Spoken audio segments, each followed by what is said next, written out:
What if I told you that one of the biggest scandals in US political history was happening right now and the media was desperately trying to cover it up? It was USAID that I fear much more than the CIA, because the USAID is how CIA gets shit done. USAID has secret bank accounts, shell companies. USAID gets $50 billion a year in US taxpayer money. That's a larger overt fund than the CIA has. Forget everything you've heard about USAID, because right now, the DOGE team, led by Elon Musk, is uncovering layers of corruption that threaten the very foundation of our government. In spite of all this nonsense from the left, we are going to win. We're in the process of taking this country back. We are in the process of the Second American Revolution, which will remain bloodless if the left allows it to be. There's disinformation on both sides. My goal here is that by the end of this video, you're gonna have an understanding of exactly where USAID fits into the history that is the past 100 years of this encroaching corruption in our institutions of government. A non-violent Second American Revolution is underway with the sacking of the USAID palace. With the DOGE strike team marauding different US agencies, something amazing is going on. Someone outside the swamp is actually reading and understanding how funding is really being used by the US government. WikiLeaks, viewers, has uncovered an alleged massive funding operation by USAID and Soros ecosystem to build a particular type of narrative. If you guys like the content, if you appreciate having someone that's not afraid to push back against these mainstream narratives, do me a favor and hit that like and subscribe button and maybe share the video. It's really hard as a small channel to get the word out. USAID has been involved in funding journalism domestically and controlling media bias through a non-governmental organization called Internews Network. WikiLeaks says international media NGO Internews Network receives $474 million from USAID and Soros ecosystem. But the Internews Network was not their only way to manipulate the media industry. A major censorship organization titled the Center for Countering Digital Hate expressly thanked USAID as being one of their main donors. Through this organization, they were also funding block lists of news websites that had ideologies they didn't agree with, like Zero Hedge, like Rebel News, or Breitbart, or WorldNet Daily, or the Gateway Pundit. It's not just USAID. The DOGE team is uncovering fraud everywhere. Our government, assisted by the IMF, entered a deal to keep the Pakistani government away from default, where we are paying them to house our migrants for a hotel they own in New York. $59 million.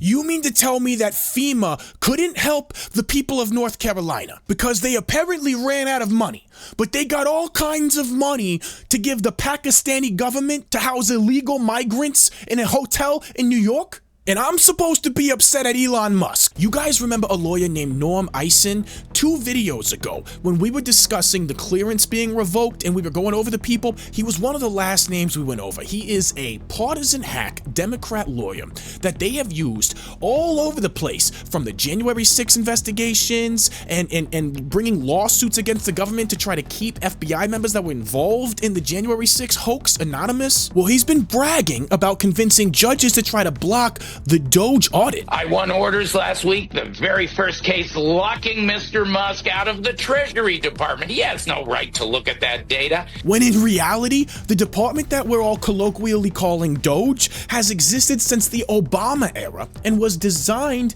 to make people feel more comfortable about the Obamacare industry. You see, it's formally called the United States Digital Service Department, and it was given the authority to fix the Obamacare website back in 2014.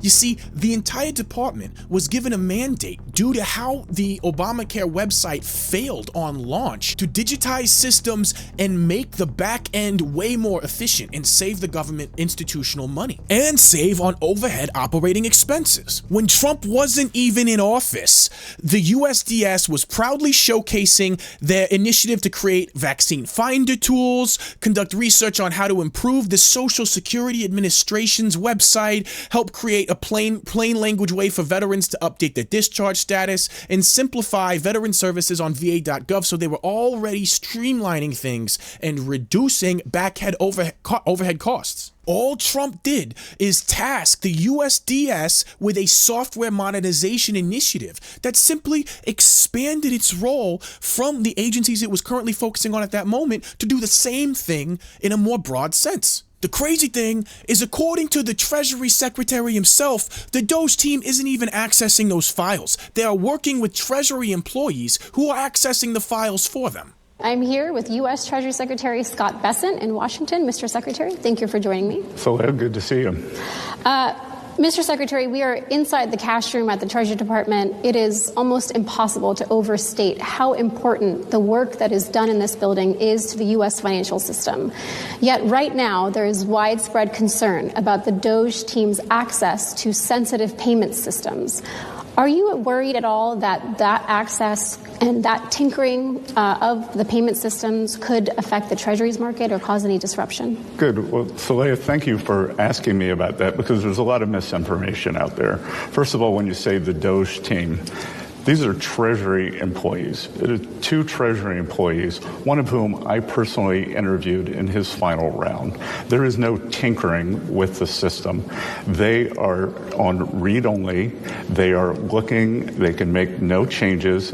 It is an operational program to suggest improvements. So all of this media hype, all of these politicians screaming about a coup, screaming about unconstitutionality, are lying to our faces, and they're scared out of their minds right now. This is just the beginning.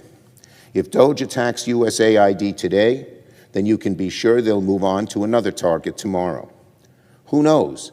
Maybe it'll be the Postal Service or the IRS or even the Social Security Administration. They could be next. Is that really what Chuck's so worried about? Or is he worried about the American public finding out about this? USAID perhaps is the new CIA.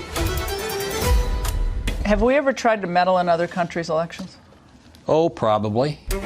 This is not just about over there. This is about here.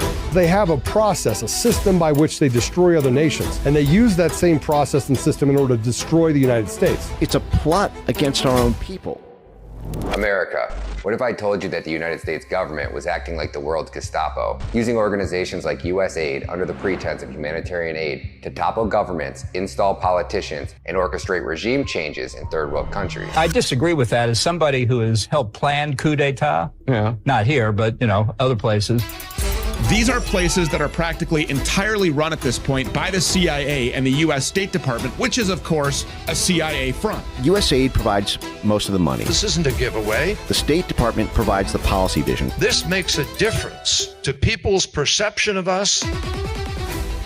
Tricky endeavors, whether it's fighting terrorism, Al-Shabaab groups in USAID camps, or narcotics. Joe Biden's State Department is commanding the Taliban to keep the opium flowing. Or oppression or resistance to governance. Those USAID trucks were stopped at the border to Venezuela with fully automatic weapons. All of those things. I don't think that's humanitarian aid. What a difference that makes. And if we stand for democracy anywhere, we have to stand for it everywhere. USAID has been connected to regime change in Guatemala, Venezuela, and Nicaragua, and that is literally just the past 15 years alone. Guatemala, what if I told you that USAID, the State Department, and the CIA created a fraudulent political party and then used that illegitimate party to rig the 2023 Guatemalan election so they could install a list of CIA-controlled politicians who would continue to allow them to run the world's largest child trafficking network out of Guatemala? That fake e-video that you've been seeing about USAID paying celebrities to go to Ukraine and all this stuff, the corporate Borg puts out misinformation like that so that they can debunk that and then throw the baby out with the bathwater and say all the conspiracy theories, everything must be wrong. What you're seeing right here, that e-video and then Ben Stiller's response, this is a campaign designed to discredit all of the actual factual information about USAID. The USAID is the byproduct of our intelligence agencies needing a public face in order to establish institutional support that gives them cover for their regime change operations abroad and even domestically. Kind of reminds you of Jan 6, right? I wonder what they're going to be able to uncover now that the FBI has been forced to give over the names and information. USAID, the United States Agency for International Development. They love hiding behind that acronym when their real name has a little bit of a different meaning. I hope I helped you guys gain an understanding of where USAID fits in the corporate Borg and its corruption system. Thank you so much for making it to the end. You're a real one. Please share this video with somebody you know. And my 2 most recent videos, check them out. And a video just for you on the other side. And some music. Have a good day, guys.